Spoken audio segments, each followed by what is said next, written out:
The wedding of Kurt Vonnegut's parents, Edith Sophia Lieber and Kurt Vonnegut Sr., on November 22, 1913, in Indianapolis, Indiana, was spectacular.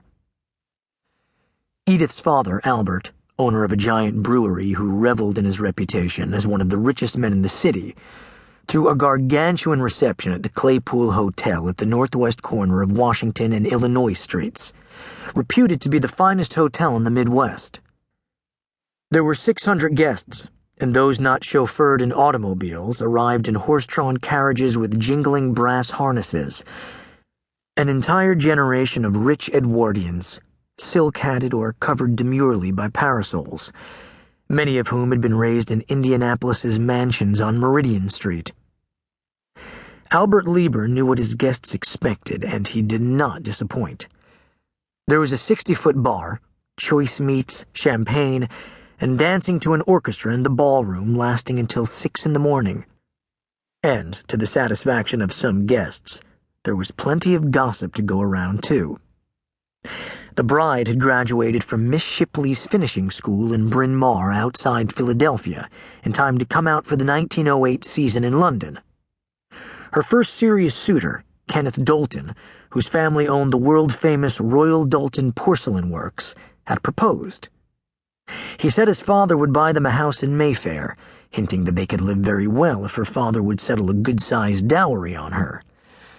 But she suspected he was an upper-class idler who wanted a sinecure, and not the responsibility of inheriting a giant brewery in Indianapolis. She broke off the engagement. Then she had crossed the English Channel to live in her grandfather Peter Lieber's castle in Dusseldorf. There she caught the eyes of 2 German cavalry officers who competed for her affection. She had become engaged to the higher-ranking one, a captain, a Prussian, Otto Fucht, whose saber, boots, and brass buttons looked dashing. Unfortunately, like the English gentleman who had preceded him, he had no interest in the Lieber family brewery either. She ended that engagement, too. So she had retreated home to her father's estate, Vellamata, outside Indianapolis, where he built for her a cottage on a bluff overlooking the White River and furnished it according to her tastes, with a fireplace and a grand piano in the living room.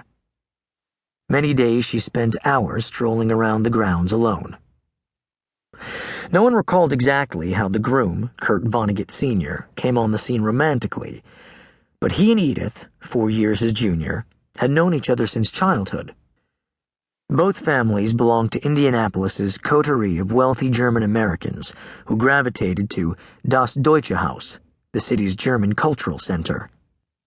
Money and the suitability of the young couple were on the minds of both families naturally. Kurt Sr., a promising second-generation Indianapolis architect, already had the imprimatur of older successful men in the city who had invited him to join the exclusive university club. He was a graduate of Massachusetts Institute of Technology, MIT, with a degree in architecture and had completed postgraduate work at Hanover Polytechnic in Germany, just like his father, Bernard. 2 years after his father's death in 1908, Kurt Sr. had returned from abroad and joined his father's architectural firm, Vonnegut & Bone, as a partner. He was short, blue-eyed, and fair with blonde curly hair and long, thin fingers. His bride was a lovely woman with auburn hair, a fair complexion, and blue-green eyes.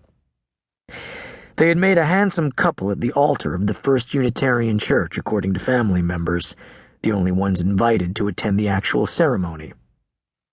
Apparently, the Unitarian Church had been chosen because the Vonneguts had been free thinkers for generations, and the Liebers were Protestants. It was common ground. The reception at the Claypool Hotel was the finishing touch to the combining of 2 elite families. Under the weight of millionaire Albert Lieber's inexhaustible largesse in the way of food and drink, all the propriety of Indianapolis's upper crust crumbled. Never before or since have so many otherwise respectable and thoroughly conservative citizens of the dull community passed out in so short a time, said a family historian. Dozens of guests were still recuperating in reserved rooms 2 days later.